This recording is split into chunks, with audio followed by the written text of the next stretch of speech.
Everybody welcome to start smart since it's pandemic worldwide और बहुत से parents ने वो बच्चे जो एडिशनल नीड्स के साथ हैं उनकी होम स्कूलिंग स्टार्ट की हुई है। So we as a team decided कि हम कुछ ऐसी एक्टिविटीज़ बना के अपने पेज पे लगाया करें जो कि आप लोग आसानी से घर पे बना सकें और उससे भी इम्पॉर्टेंट कि वो पॉकेट फ्रेंडली हो। So what we are going to learn in today's activity is about pencil grasp development which is a basic milestone development और फाइन मोटर स्किल्स, उस पर हम कैसे अपने बच्चे के साथ काम कर सकते हैं। We are going to learn in this video. So what I did is कि ये एक बहुत ही कॉमनली अवेलेबल चार्ट पेपर है और इसके ऊपर मैंने डिफरेंट अदर चार्ट पेपर्स को काट के जस्ट ग्लू की मदद से पेस्ट कर लिया है। ठीक है, I must say you know your child better. अगर वो सिर्फ प्राइमरी कलर पे है या सिर्फ 2 कलर्स पे है तो हम इसको चार्ट को छोटा कर सकते हैं या उसकी इंटरेस्ट के हिसाब से हम इसका साइज़ भी बड़ा और छोटा कर सकते हैं।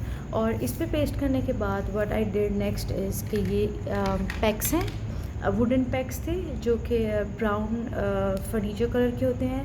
आई painted them with normal water colours और मैंने इन्हें 4 बेसिक कलर्स में पेंट कर दिया। और जब ये ड्राई हो गया what we can do is we can put this in front of our child और हम उसको इनकरेज कर सकते हैं कि वो इन पैक्स को ओपन करेगा और कलर मैचिंग करेगा।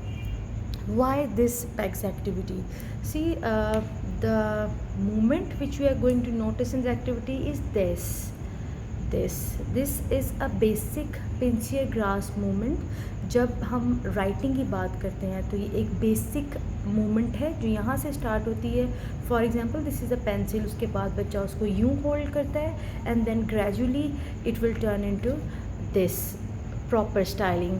सो हमें बेसिक से क्योंकि काम स्टार्ट करना है तो so we will start with this. Everything which will involve this movement will help your child to achieve that milestone. So हम उसको इनकरेज कर सकते हैं कि वो ग्रीन पे लगाए, ब्लू को ब्लू के साथ मैच करे, रेड को रेड के साथ मैच करे। और जब वो एक पैक लगाएगा तो हम उसको बीच में रीइंफोर्समेंट दे सकते हैं। अगेन हम रीइंफोर्सेस को ग्रेजुअली उनका टाइम इंटरवल बढ़ा सकते हैं और इनकरेज कर सकते हैं कि वो इस एक्टिविटी को बार बार प्रैक्टिस करें। और इस एक्टिविटी को करने से फ़ायदा ये होगा दैट एक तो उसकी फाइन मोटर स्किल्स इम्प्रूव होंगी, उसका आई हैंड कोऑर्डिनेशन इम्प्रूव होगा, उसका फोकस इम्प्रूव होगा एंड मोस्ट इम्पॉर्टेंटली आपका बच्चा आपके साथ कंप्लाइंस पर आएगा। बिकॉज इट्स वेरी इंपॉर्टेंट कि वो आपके इंस्ट्रक्शंस को सुने और उस पर अमल करें। So you can make it, it's a very simple thing and you can make it and you can help your child to achieve those milestones. I hope you find this video helpful.